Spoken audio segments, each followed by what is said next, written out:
8h17, Nico Saliagas. Le président fondateur du Mouvement pour la France, Philippe de Villiers, est votre invité, Audrey Crespo-Mara. Bonjour Philippe de Villiers. Bonjour. Vous publiez chez Albin Michel Le Mystère Clovis, un roman historique de 400 pages dont vous promettez à nos auditeurs de parler le plus simplement du monde. Dites-moi juste oui. Absolument. Clovis, c'est le roi fondateur, le premier roi de ce qui devint la France, le premier roi chrétien. Pour vous, il est le premier mur porteur. Pour vous, notre époque et celle de Clovis, les années qui ont suivi la chute de l'Empire romain, elles sont comparables. Vous trouvez que les mots chute et déclin s'appliquent à notre époque ?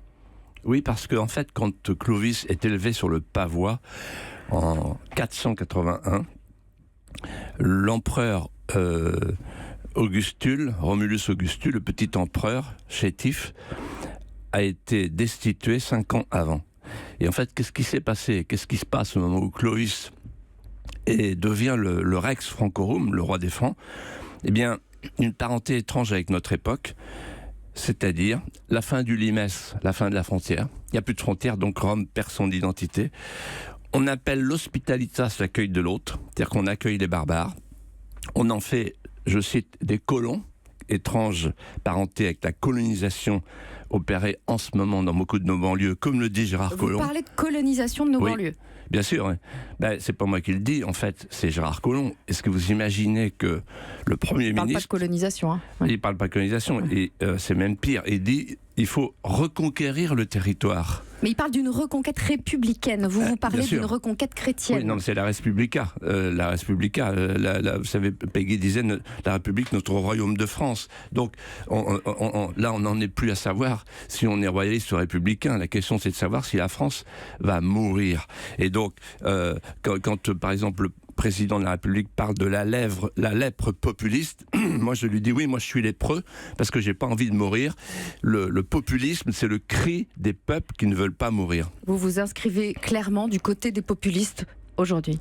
Quand, par exemple, le président dit il y a d'un côté les progressistes en fait qui veulent une Europe sans les nations, sans les peuples, sans la démocratie, sans les souverainetés, et puis de l'autre côté il y a l'Europe d'Orban, de Salvini et des autres qui veulent que les nations aient encore leur mot à dire parce qu'ils ne veulent pas d'une société multiculturelle, c'est-à-dire multidéculturée en Europe. Ils ne veulent pas, nous ne voulons pas d'une contre-société en Europe. Eh bien oui, ils sont du côté du bon sens et du peuple. Et d'ailleurs, vous savez, un progressiste, c'est quelqu'un qui dit « Ah, les populistes », parce que pour lui, un populiste, c'est quelqu'un qui n'a pas les mêmes idées, mais qui engrange plus de voix que lui. Vous dites on va vers l'urbanisation des esprits du nom du Premier ministre de Hongrie, sauf en France, avec l'élection d'Emmanuel Macron. Et vous êtes assez dur, vous dites « Nous avons élu un parangon du mondialisme finissant ». Oui, alors en fait, moi je suis très déçu, parce que j'ai reçu Emmanuel Macron au Puy du Fou. On a eu des conversations portant sur des sujets lourds à l'époque. La fonction présidentielle symbolique, la verticalité régalienne, habiter le corps du roi, lui disais-je, au sens des légistes du Moyen-Âge. Kantorowicz, et vous trouvez qu'il n'incarne pas ce corps ? Et puis, je lui ai dit, attention, il y a un danger de désintégration, la France peut mourir. Et à chaque fois, il se tournait vers sa femme, Brigitte, et il dit, il a raison. Et puis, il y a eu les premiers pas, il a reçu Poutine, il a reçu Trump, et, il s'est comporté comme l'avait fait De Gaulle en disant, je ne considère pas les régimes mais les États. Et puis, patatras. Il y a eu la fête de la musique, il y a eu le doigt d'honneur, et puis il y a eu aussi ces apostrophes, ces anathèmes contre Orban, etc. Et je me dis, mais qui est cet homme ? Je ne le reconnais plus. Qu'est-ce qui se passe ? Et moi, je lui dis, mais Emmanuel, reprends-toi. Et je vais te dire sur quoi tu seras jugé. Ou bien tu regardes le choc identitaire et tu rétablis la France en France, physiquement, mentalement, moralement, culturellement, spirituellement, et tu seras réélu. Sinon, tu seras balayé. Vous estimez qu'il n'incarne pas la France aujourd'hui, qu'il n'a pas conscience de l'identité française ? Je crois qu'il n'a pas compris le message de son ministre de l'Intérieur, qui s'est cru obligé de lui dire au seuil de son départ à Matignon, attention, nous sommes dans un côte-à-côte où les Français ne se parlent plus, et à la veille d'une guerre civile, ce côte-à-côte pourrait devenir un face-à-face. Et moi, je crains ce face-à-face, parce que dans les banlieues, il y a des gens qui ont fait sécession, déjà, et qui veulent imposer non seulement le voile et le halal, mais la charia. La charia. Et donc, ils ne veulent pas imposer, ils ont une religion et ils veulent imposer leur religion, mais qui n'est pas la nôtre et qui n'est pas qu'une religion. Qui est aussi une nation. Leur nation, ce n'est pas la France, leur nation, c'est l'islam.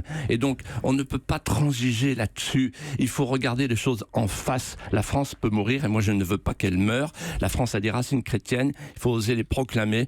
On a tous dans nos veines un peu de Rome, un peu de Jérusalem, un peu d'Athènes, un petit évangile qui coule dans nos veines.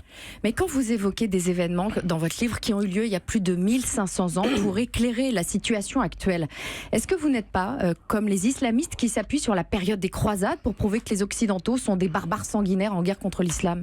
Non, justement, le fait qu'ils disent ça montre bien qu'en réalité, ils se comportent comme des envahisseurs. Oui, quand on voit M. Redouane Faïd qui utilise un voile intégral, ça devrait nous poser des questions quand même, alors que le voile intégral est interdit chez nous. Et il a été arrêté. Vous savez qu'il y a des centaines et des centaines de quartiers, et maintenant de campagnes, c'est-à-dire qui sont annexés par l'islamisme et qui attendent le moment où, comme dans certains pays, on va pouvoir pratiquer la charia. Vous savez ce que c'est que la charia ? Ça veut dire la charia, c'est l'infériorité définitive des femmes, c'est la fin de toute forme de liberté, et c'est en fait la domination d'une religion qui n'a strictement rien à voir avec la distinction du spirituel et du culturel qui existe, du spirituel et du temporel, qui existe dans le christianisme. Vous dessinez un tableau terriblement noir de la France aujourd'hui. Je vais essayer de vous redonner un peu d'espoir. Les Bleus ont encore joué hier soir. Dans cette équipe, il y a des chrétiens fervents, des musulmans pratiquants, qui s'en moquent. Il y a des noirs, il y a des blancs, il y a des métis. Il y a Kylian Mbappé qui est à la une du Time. Le fruit du multiculturalisme qui a encore sauvé la France. Ouais, vous me rappelez quand j'étais à Sciences Po, j'avais un grand prof qui disait « Ah, le Liban, le paradis du miel et de l'encens. » Vous voyez, le multiculturalisme. Eh bien, moi, je vais vous dire, ça ne marche pas le multiculturalisme. Ça marche dans les vestiaires, ça marche sur le terrain de foot, parce que c'est un jeu avec des mercenaires. À Rome, il y avait des gladiateurs aussi, qui venaient du monde entier, qui venaient d'Asie, d'Afrique, qui étaient très bien payés. C'est une équipe de gladiateurs, l'équipe de France. Mais c'est pas la question. Il incarne la France, Kylian Mbappé, aujourd'hui, il est à la une du Time. Non, mais attendez, moi je ne juge pas sur l'ethnie. La France, comme disait Bainville, la France, c'est pas une race, c'est plus qu'une race, c'est une nation. Et c'est une nation qui a des racines, qui a un passé, qui a une culture. Si on tue ce passé, ces racines, cette culture, elle est morte. Pourquoi ? Une société multiculturelle. Trouvez-moi une société multiculturelle au monde qui soit pacifique, harmonieuse. Ça ne marche pas. Non. C'est votre avis. Vous savez, Malraux disait une civilisation, c'est tout ce qui s'agrège à une religion. Si vous tuez la religion chrétienne en France et que vous laissez l'islam s'installer, vous aurez une société multiculturelle, c'est-à-dire multiconflictuelle et multidéculturée. C'est ça mon message. Et je veux être entendu parce que c'est pas pour moi, je m'en fous, je suis parti, je suis plus en politique, je suis sur mon Aventin, au Puy du Fou, j'écris des scénarios, j'ai une vie tout en laurier et en plaisir maintenant. Mais c'est simplement, je reviens là, Europe 1, pour dire attention, soyez des populistes, voyez, soyez proches du peuple, écoutez la voix du peuple. C'est votre message ce matin. En tout cas, merci Philippe de Villiers. Vous vous souvenez de ce que disaient les gladiateurs dans l'arène ? Moriturit et salutant. Exactement. On est bien vivant, hein, je vous rassure, ce matin.